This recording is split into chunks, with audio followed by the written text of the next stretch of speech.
Salam sehat. Selamat datang di Rumah Sakit Umum Kartini Kupang.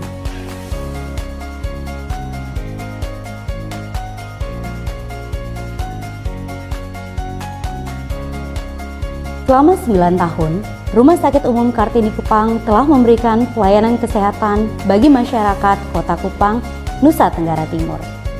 Sebagai rumah sakit tipe D dengan layanan unggulan diabetes dan mata, Rumah Sakit Umum Kartini Kupang terus berusaha untuk memberikan pelayanan yang terbaik bagi masyarakat. Mempercayakan KARS sebagai rekanan dalam penyelenggaraan akreditasi rumah sakit dan mencapai kelulusan paripurna di tahun 2022 adalah bentuk komitmen kami dalam penyelenggaraan rumah sakit yang bermutu dan mengutamakan keselamatan pasien.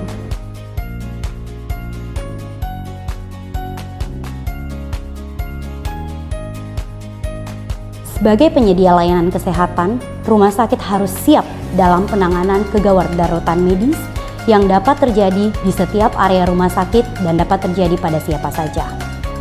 Berdasarkan penelitian, angka keberhasilan pertolongan untuk kasus henti jantung yang terjadi di rumah sakit pada saat ini adalah sekitar 22-25%. Untuk itu, dalam meningkatkan efektivitas penanganan kasus henti jantung yang terjadi di rumah sakit, maka perlu adanya suatu proses penanganan awal pada kegawat daruratan medis yang terjadi di rumah sakit.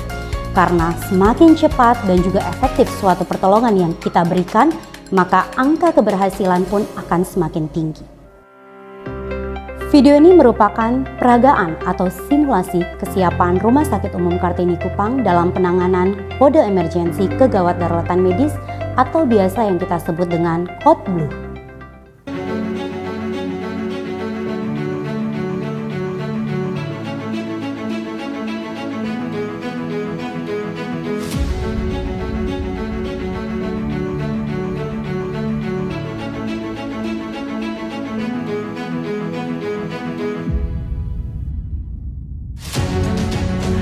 Saat menemukan korban yang tidak sadarkan diri, ada 3 prinsip aman yang perlu kita perhatikan. Yang pertama adalah aman penolong.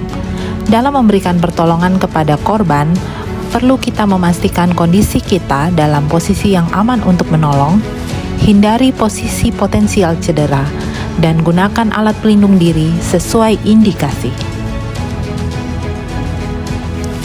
Yang kedua, aman pasien. Pindahkan barang-barang yang berpotensi mengganggu proses pemberian bantuan dan membahayakan pasien. Yang ketiga, aman lingkungan. Pindahkan pasien ke lingkungan yang bebas potensi bahaya, tempatkan pasien di tempat yang permukaannya datar dan keras. Setelah itu, cek respon dengan menggunakan metode AVPU. A. Alert dengan menepuk pasien. V. Verbal atau panggil pasien dengan suara yang keras. Halo Pak. Pak. P untuk pain atau mencoba memberikan rangsang nyeri di tulang dada atau ujung kuku. Dan jika pasien tidak merespon juga, maka kita dapat simpulkan pasien unconscious atau tidak sadarkan diri. Maka segera aktifkan kode emergensi kegawat daruratan medis atau Code Blue.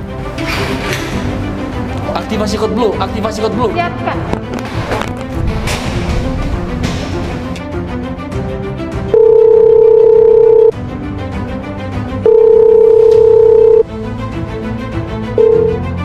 Code Blue, Hall IPD 3, satu pasien laki-laki dewasa dengan VENI. Oh ya, baik. Code Blue Hall IPD lantai 3, satu korban laki-laki dewasa. Code Blue Hall lantai 3, satu korban laki-laki dewasa. Code Blue Hall IPD lantai 3, satu korban laki-laki dewasa dengan VENI. Saat Code Blue diaktifkan, maka tim Code Blue yang ditugaskan akan segera menuju ke lokasi kejadian. Sambil menunggu tim Code Blue datang, penolong pertama segera melakukan cek nadi karotis sambil scan cepat pernafasan. Jika nadi teraba dan pasien bernafas spontan, maka posisikan pasien dalam recovery position atau posisi mantap sambil menunggu proses transfer ke unit gawat darurat. Namun, jika nadi tidak teraba, pasien tidak nafas spontan, maka penolong pertama segera memulai pijat jantung saja sampai tim Code Blue datang. Untuk pasien dewasa, letakkan telapak tangan dominan di atas setengah bagian tulang dada dan telapak tangan sisi lain di atas dengan posisi mengunci. Untuk pasien anak di atas 1 tahun, gunakan satu tangan dominan di setengah tulang dada, dan untuk pasien bayi, gunakan 2 jempol di bawah nipple line atau 2 jari di bawah nipple line. Untuk pasien hamil dengan usia kehamilan lebih dari 20 minggu, letakkan kain atau handuk sebagai pengganjal di bawah punggung kanan sehingga pasien hamil berada dalam posisi miring kiri sekitar 15-30 derajat. Lakukan kompresi dada saja sampai tim Code Blue datang.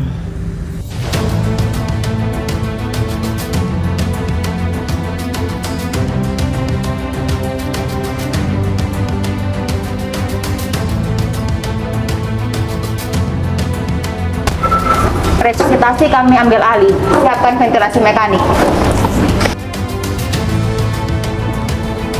Tim Code Blue adalah tim yang berperan sebagai tim bantuan medis saat terjadi kode emergensi kegawat daruratan medis atau Code Blue. Oleh karena Rumah Sakit Umum Kartini termaksud rumah sakit tipe D dengan personil terbatas, maka tim Code Blue merupakan tim yang terdiri dari staf yang terbagi di beberapa unit pelayanan yang akan berfungsi apabila dibutuhkan. Tim Code Blue terdiri dari 1 dokter umum yang bertugas sebagai leader atau ketua tim yang menguasai seluruh algoritma RJP atau CPR dan Code Blue serta memberikan instruksi dengan jelas dan sistematis, memeriksa pelaksanaan tugas tim Code Blue lainnya dan mengambil alih tugas tim lainnya apabila diperlukan, dan tentunya melakukan evaluasi kondisi umum pasien. Kompresor dapat terdiri dari 2 atau 3 orang secara bergantian yang bertugas melakukan kompresi dada atau pijat jantung yang berkualitas sambil menghitung dengan suara keras agar anggota tim yang lain mengetahui ritme siklus resusitasi yang diberikan. Ventilator adalah anggota tim yang bertindak melakukan pembebasan jalan nafas atau airway dan breathing yang bertugas menjaga kepatenan jalan nafas, melakukan suctioning atau penghisapan cairan atau lendir dari mulut korban, melakukan ventilasi mekanik atau bagging yang efektif dengan perbandingan 30 kompresi berbanding dengan 2 kali bantuan nafas setiap siklusnya, dan melakukan asistensi medis apabila diperlukan tindakan intubasi. Sirkulator adalah anggota tim yang bertugas mengelola emergency trolley yang digunakan setiap terjadi Code Blue.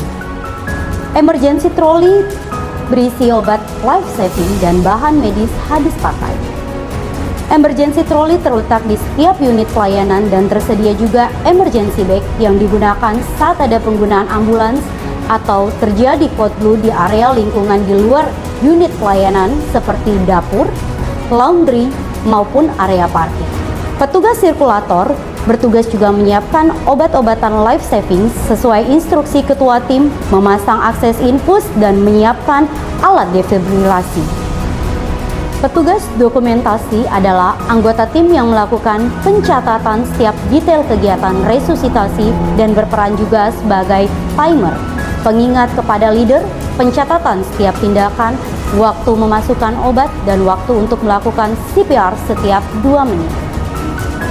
Dalam memberikan pijat jantung atau CPR, kita perlu menerapkan prinsip pemberian CPR yang berkualitas, di antaranya kedalaman kompresi 5-6 cm, kecepatan kompresi 100-120 kali per menit,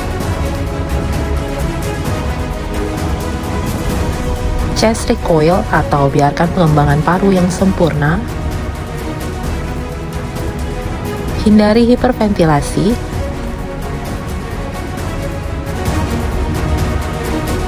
dan minimal interupsi. Apabila denyut nadi pasien telah teraba, namun pasien belum bernafas spontan, maka berikan bantuan nafas 1 kali setiap 6 detik. Namun jika pasien telah bernafas spontan dan nadi teraba, maka siapkan pasien untuk proses transfer ke unit gawat darurat untuk persiapan perawatan selanjutnya. Semakin cepat bantuan yang diberikan, maka semakin efektif pertolongan yang diberikan, maka kualitas keberhasilan pertolongan akan semakin meningkat. Because time saving is life saving. Salam sehat, Rumah Sakit Umum Kartini Kupang bersama menuju sehat.